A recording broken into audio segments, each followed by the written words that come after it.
Kasus dugaan pelanggaran etik terkait Mahkamah Agung mengaktifkan kembali Hakim Danu Arman sebagai pegawai negeri sipil pengadilan. Ya, Danu sebelumnya sempat dipecat karena tertangkap sedang memakai narkoba jenis sabu di ruang kerjanya.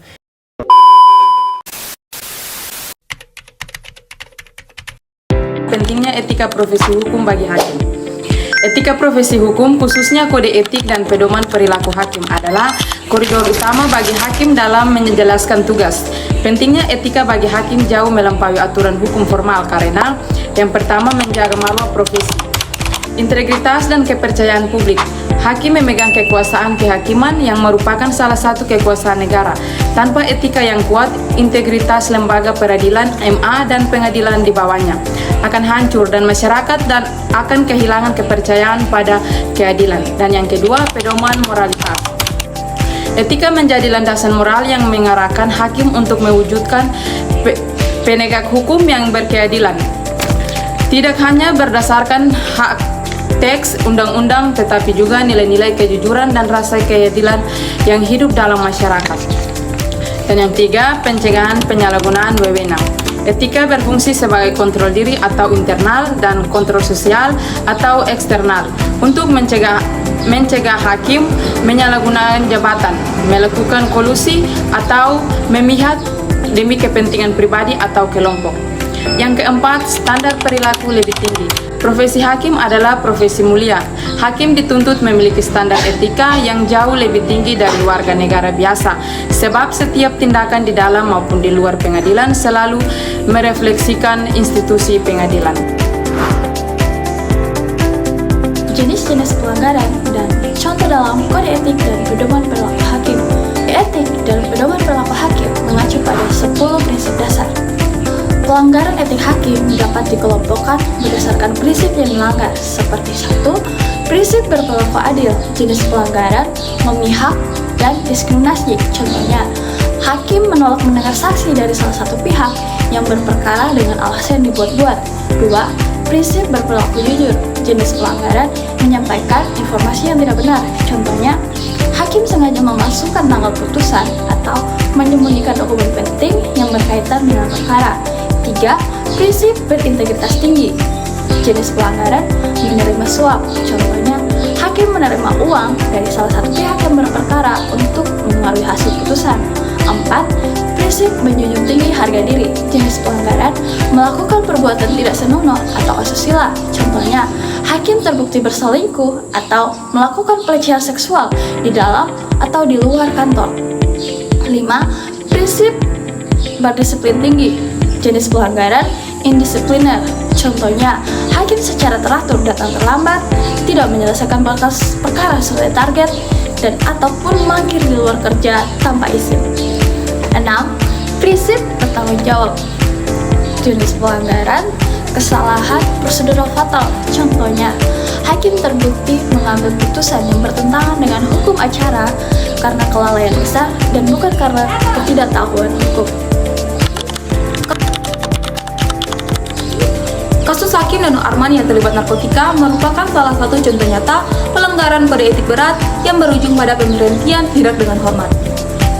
Kronologinya, yaitu pada tanggal 17 Mei 2022, Hakim Danu Arman yang saat itu merupakan hakim pada Pengadilan Negeri Rangkas Bitung bersama kedua rekannya ditangkap oleh Badan Narkotika Nasional Serang.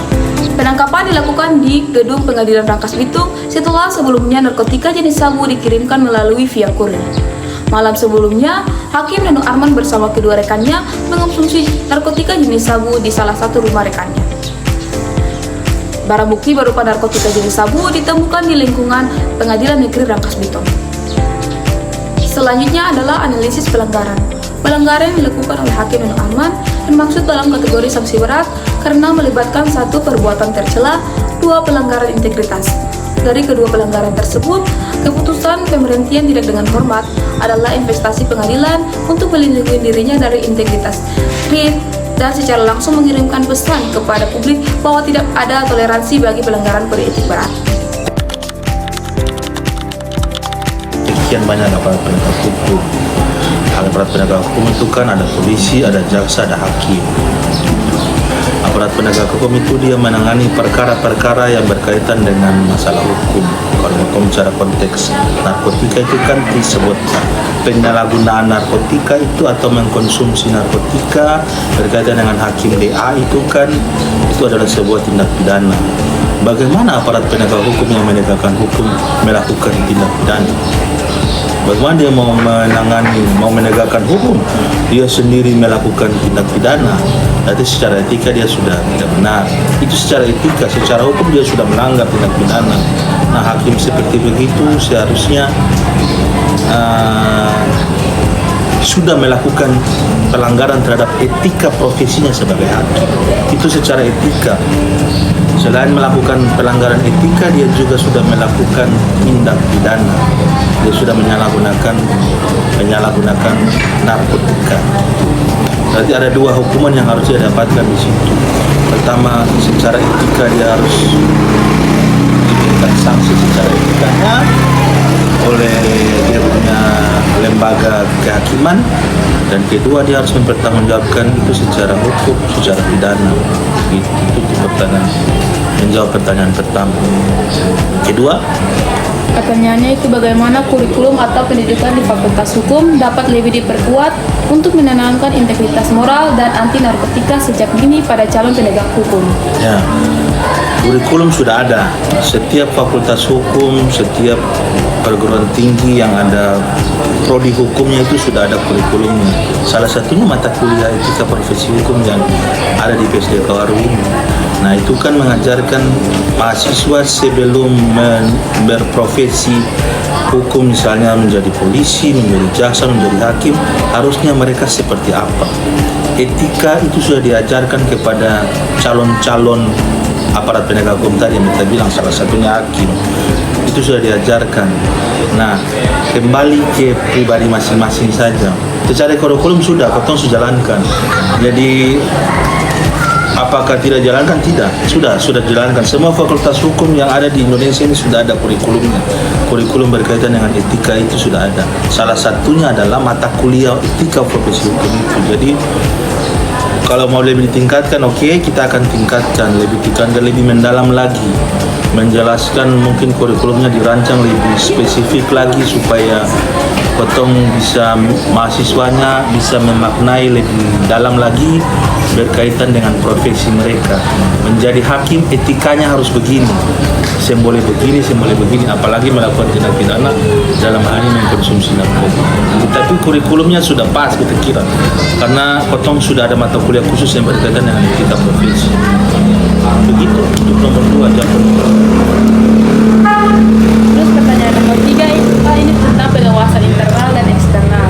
Di mana pertanyaan itu adalah kekalahan pengawasan apa saran konkret Bapak untuk memperkuat pengawasan internal oleh Mahkamah Agung dan eksternal melalui Komisi Yudisial agar pencegahan kasus serupa lebih efektif.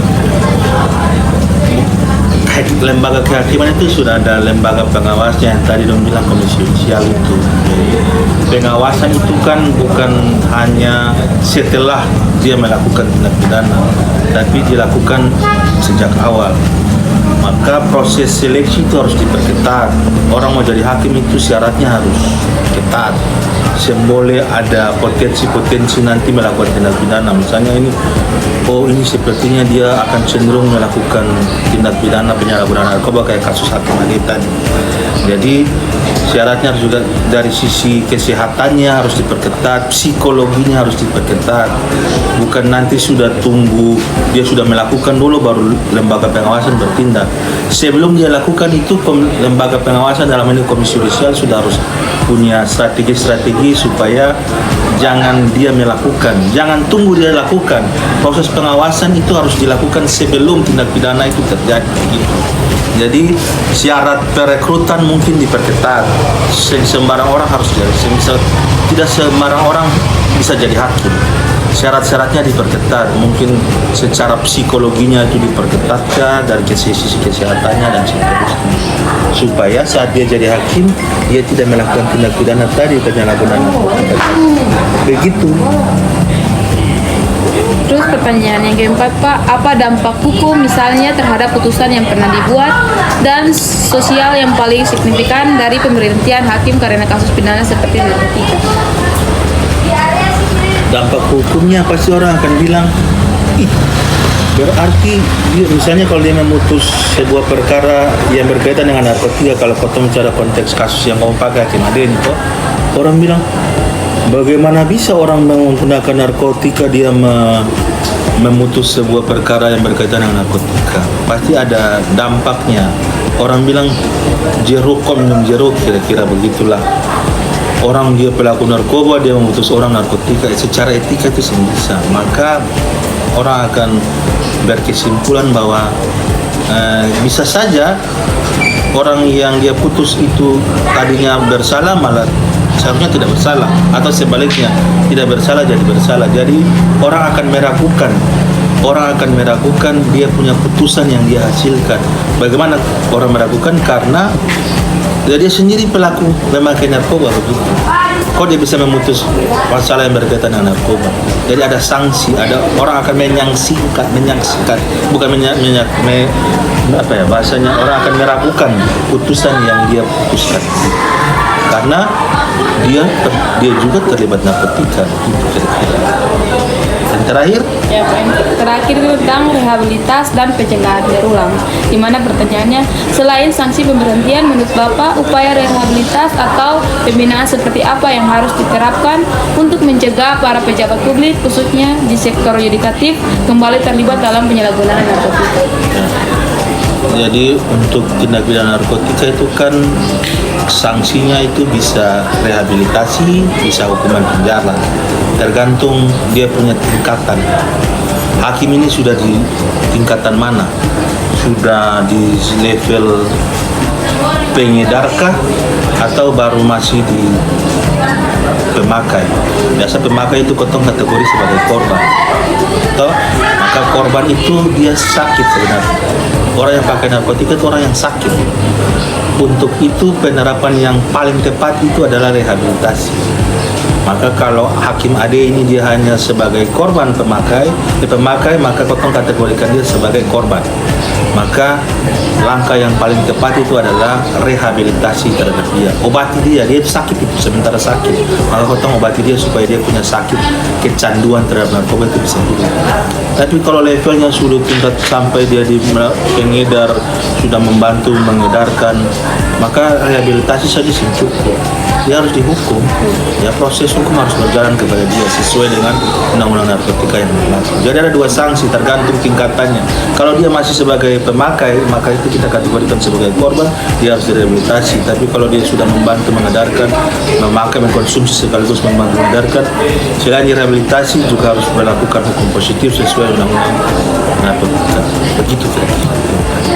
Oke, terima kasih Pak. Baik, Nona. Pelanggaran etika profesi hakim, yaitu pelanggaran etik dan pedoman perilaku hakim atau KPPH di Indonesia dikelompokkan menjadi 3 tingkatan sanksi berdasarkan peraturan bersama EMA dan KY. Saat ini mengacu pada PP 94/2021 dan peraturan turunannya, yaitu jadi sanksi. Yang pertama adalah sanksi ringan, tidak menghadiri sidang tanpa alasan sah, terlambat masuk, pulang kerja, berpakaian tidak rapi di lingkungan pengadilan, mengeluarkan teguran tidak lisan atau tertulis yang tidak pantas kepada pihak yang berperkara. Yang berikut adalah sanksi sedang, pelanggaran disiplin PNS yang mempengaruhi citra pengadilan, misalnya indisipliner berulang, bertemu dengan pihak berperkara di luar persidangan tanpa izin atau tidak, bijaksana arif yang membuat konflik kepentingan. Yang berikut adalah sanksi berat, penyalahgunaan wewenang jabatan terbukti melakukan perbuatan tercela seperti tindak pidana serius suap, narkotika, perselingkuhan, asusila, tidak adil dalam memutus atau melanggar sumpah janji jabatan. Yang berikut adalah catatan. Sanksi terberat adalah pemberhentian yang tidak hormat atau PTDH yang diputuskan melalui Majelis Kehormatan Hakim atau MKH gabungan dari Komisi Yudisial dan Mahkamah Agung. Sekian, terima kasih. Pesan yang dapat kami sampaikan bahwa ingatlah kode etik bukan hanya hafalan peraturan, melainkan nyawa dari keadilan itu sendiri. Oleh karena itu, mari kita berkomitmen bersama menanamkan kode etik dan pedoman perilaku hakim dalam setiap nurani. Wujudkan sikap independen dan imparsial dalam setiap tindakannya. Jaga kehormatan peradilan Indonesia tanpa kompromi sedikit pun. Berintegritas, peradilan bermartabat. Thank you guys.